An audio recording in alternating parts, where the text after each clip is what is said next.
Hi everybody, Hank Linderman here. It's Sunday, April 5th, and sorry I'm a little bit late. I've been on the phone quite a bit with friends who own and operate small businesses and for several hours today already. And so the title of this discussion today is about managing this bailout and the next one as well. There's a important story in Politico today, and the question it raises is, does the Trump administration have the talent to make the stimulus bill work? And I'll post this once the video goes, once we post the video, once it's no longer live. I will post the info to get you to that link. And it's a very involved article, and I'd suggest you read it. But the basic idea is that it compares our current crisis to the Great Depression, and uses the Emergency Relief Appropriation Act by FDR as kind of an example of the way to run a big business bailout. Now, the one that FDR ran was significantly smaller in dollars, but it was of an equal importance to the economy. I think it was even larger than the amount of the percentage-wise of the economy than our current $2.2 trillion bailout. Now, we need to understand what's at stake here. Before we go too much further, let's understand that FDR did this by expanding government. Now, we have been through a period of, 30, 40 years of the dialogue is all about shrinking government. We want smaller government. And in fact, some folks talk about drowning the government in a bathtub, that they want smaller and smaller government. Well, a large government would sure come in handy right now, but we don't have that.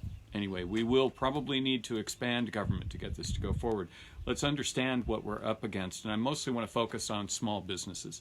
$380 billion has been earmarked in the recent bailout bill, the Stimulus Act, to go to small businesses. But there are a lot of small businesses around the country, and just the logistics of handing out $380 billion is kind of difficult to wrap your head around. So what we'll be doing is, it looks like the SBA is spreading this out through local banks. So if you've got a small business, you've already been talking to your banker, and that is who is going to be helping you manage this. There's an estimate I saw on Yahoo Finance today of as many as 20 to 30% of all small businesses could fail, which is a tremendously devastating number. That's a devastating thing. So the logistics of this are daunting. Just the logistics of taking applications for this will be overwhelming. And then distributing the money, taking applications, distributing the money, you have to do due diligence. You have to look at each business and decide, is this a business that we can give money to?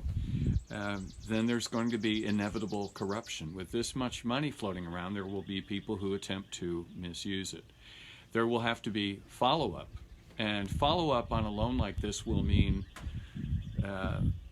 when the dust settles, that we'll have to go back and look at each one of these loans and be sure that the businesses used them in the way that was authorized by the Small Business Administration. So there's going to be a lot of follow-up that needs to happen. And what do we do about small businesses that are led by high-risk individuals, people with pre-existing medical conditions, but they've been operating a small business? These are people who may not be able to go to work. So what this article points out to me is a realization that we need actual leadership in the country that's capable of dealing with this. And however you feel about President Trump, it is clear that this is beyond his capabilities in terms of being a leader.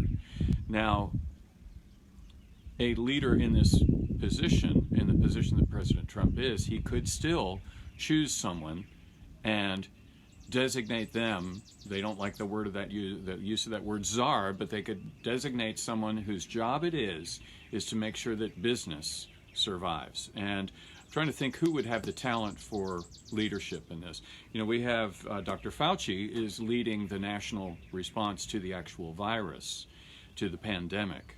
And he's an expert that, even though he's been critical, he has survived the chopping block so far. And it'll be interesting thing to see if he's able to stay around. But he has survived so far, and he is providing real leadership, and he has expertise to back it up. But what business person right now could step forward and manage this? I don't believe Jared Kushner is the appropriate person, although apparently he's been given the wheel for the moment. I think he's completely the wrong person, actually.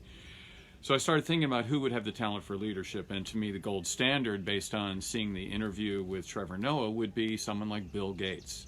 I'm having trouble thinking about an alternate person, but Bill Gates, in service to his country, Bill Gates doesn't need political power. He's got plenty to do with his life. He's already making a huge difference in our response to the virus through his Bill and Melinda Gates Foundation. They're funding actual manufacture of the first 7 vaccines, not knowing which one will be the successful vaccine. But I believe if Bill Gates were asked to step forward and be in charge of running the effort to save small business in the United States, he'd be appropriate. But that's the level of skill that we need in the country right now. And there is no shame in being a leader, President Trump. There is no shame in saying, this is not my skill.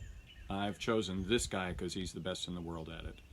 So I really think that's what he will have to do. Now, let's talk about the next bailout, because this current bailout will not be enough. It focuses largely on huge corporations. There's certainly a bunch for small business, and we've already discussed the difficulties of actually saving small business. But our country is comprised of more than corporations and small businesses. It's comprised of citizens, we the people.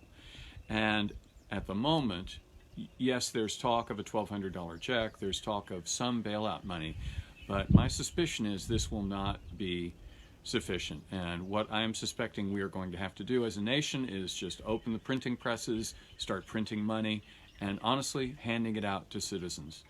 And probably as much as $1,000 per person per month until this is brought under control. We have, again, for the last 40 years, we've been hearing about trickle-down, and we've seen example after example of trying to make trickle-down work. We've been told if you get success at the top, if you encourage success at the top, then their money, they will buy things, they will hire people, it will trickle down.